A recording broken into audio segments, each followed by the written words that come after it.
Hello friends, welcome back to my YouTube channel HS study point YSK. आज बात करेंगे golden rules for gas cylinder safety. तो gas cylinder के लिए कौन कौन सा रूल्स बनाए गए हैं, किन किन चीज़ों को फॉलो करना चाहिए, उसके बारे में आज बात करने वाले हैं। तो चलिए स्टार्ट करते हैं देर नहीं करते हुए। पहला, रिप्लेस रेगुलेटर और change cylinder if valve has some problem. अगर सिलेंडर के वाल्व में कोई प्रॉब्लम है तो उस केस में या तो उसको रेगुलेटर को रिप्लेस करके चेक कर लें। अगर रेगुलेटर ठीक नहीं हो रहा है, उसके चेंज करने के बाद भी उसमें लीकेज है, कुछ प्रॉब्लम है, तो उस केस में चेंज द सिलेंडर को ही चेंज कर देना चाहिए। नेक्स्ट देखेंगे, oils and grease are never be allowed to contaminate oxygen regulator cylinder. Oxygen cylinder के रेगुलेटर को कभी भी ऑयल या ग्रीस से कंटामिनेट नहीं करें। Pipelines, valves and associated fitting, यानी ऑक्सीजन सिलेंडर का कोई भी पार्ट जैसे कि पाइपलाइंस हो गया या वाल्व्स हो गया या उसका जो फिटिंग होता है, वहाँ पे कहीं भी ऑयल एंड ग्रीस को अलाउड नहीं करना है। ये कंटामिनेटेड हो जाएगा और ये एक्सप्लोसिव मिक्सचर बनाएगा।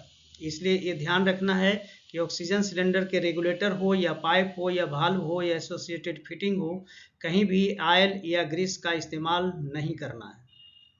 नेक्स्ट देखेंगे, oxygen cylinder should not be handle by oily and greasy hands, gloves and ranks. और ये भी ध्यान रखना है कि जब ऑक्सीजन सिलेंडर को हैंडल किया जा रहा है, एक जगह से दूसरे जगह लिया जा रहा है, तो उस समय भी ध्यान रखना है कि हाथ में ग्रीस नहीं लगा होना चाहिए, या जो हैंड ग्लव्स पहने हुए उसमें ग्रीस नहीं लगा होना चाहिए, या जो रैक्स है उसमें भी ग्रीस या ऑयल लगा हुआ नहीं होना चाहिए, नहीं तो ये खतरनाक हो सकता है। नेक्स्ट देखेंगे, handle empty cylinder carefully because an empty cylinder is never empty. तो यहाँ पे क्या देखा जाता है साइड पे कि एम्प्टी सिलेंडर को उस पर केयर नहीं किया जाता है कि ये एम्प्टी है, बट यहाँ पे क्या बोला जाएगा कि इसको भी हैंडल केयरफुल्ली करना है, क्योंकि जो एम्प्टी सिलेंडर जो होता है वो एम्प्टी नहीं होता है। Actually it contain gas and atmospheric pressure, इसमें एटमॉस्फेरिक प्रेशर पे गैस होता है। नेक्स्ट देखेंगे, before fitting regulator to cylinder check valve for particles of dust and water. तो जब भी रेगुलेटर को सिलेंडर पे फिटिंग किया जा रहा है तो सबसे पहले चेक कर लें कि उसके वाल्व पे कोई पार्टिकल्स, डस्ट तो नहीं है या पानी तो नहीं है, तो उसको क्लीन करके ही उस पर रेगुलेटर को फिट करना चाहिए। नेक्स्ट देखेंगे, fuel gas are given a smell to aid leak detection. कोई भी फ्यूल गैस सिलेंडर होता है तो उसमें कुछ ना कुछ मिक्सर जरूर होते हैं कि जिसका अगर लीक होता है तो उससे उसको डिटेक्ट करने यानी स्मेल आता है, जिससे डिटेक्शन हो जाता है कि इसमें है जो लीकेज है। तो फ्यूल गैस जितने भी है उसमें लीकेज डिटेक्शन का फैसिलिटी है और स्मेल किया जा सकता है कि लीकेज है। नेक्स्ट देखेंगे, fuel gas need oxygen and ignition source for combustion. Fuel gas यूं ही नहीं जलता है, और फ्यूल गैस को जलने के लिए ऑक्सीजन और इग्निशन सोर्स की ज़रूरत होती है। जब तक ऑक्सीजन या इग्निशन सोर्स नहीं मिलता है तब तक फ्यूल गैस नहीं जलेगा। तो ये केयर करने की ज़रूरत है। अगर फ्यूल गैस कहीं लीकेज है तो उस केस में ऑक्सीजन तो उसको एटमॉस्फेयर से मिल जाएगा, बट इग्निशन सोर्स का ध्यान रखना है कि उसको किसी भी कीमत पे इग्निशन सोर्स नहीं मिलना चाहिए, नहीं तो वहाँ पे आग, भयंकर आग लग सकती है।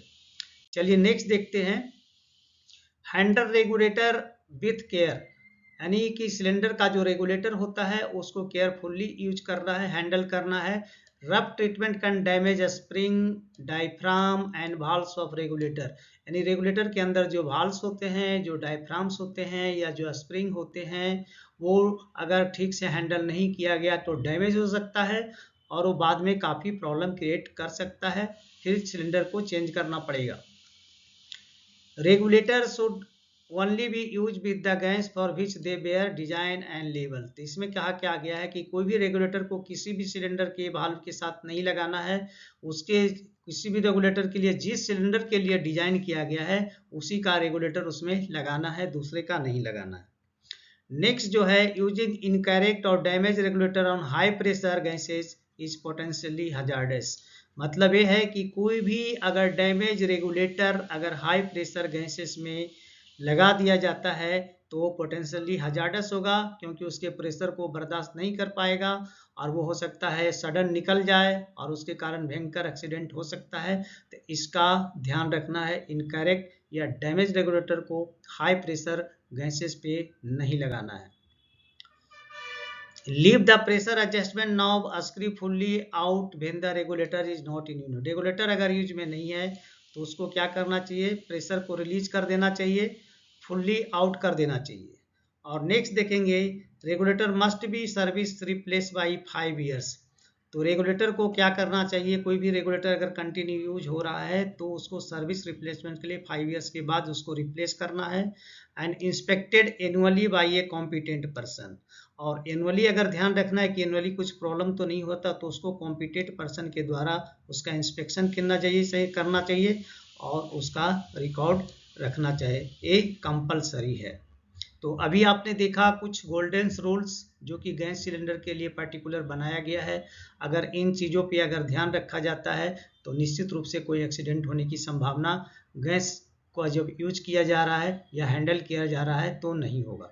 तो चलिए दोस्तों, यहाँ पे मैं आपसे रिक्वेस्ट करूँगा, अगर आप हमारे चैनल पे नए हैं तो प्लीज़ चैनल को सब्सक्राइब करें, दोस्तों में ज़रूर शेयर करें और बेल आइकन को ऑल पे सेट कर लें ताकि सभी वीडियो का नोटिफिकेशन आपको टाइम से मिल जाए। तो चलिए मिलते हैं आपसे नेक्स्ट वीडियो में, तब तक के लिए जय हिंद, वंदे मातरम।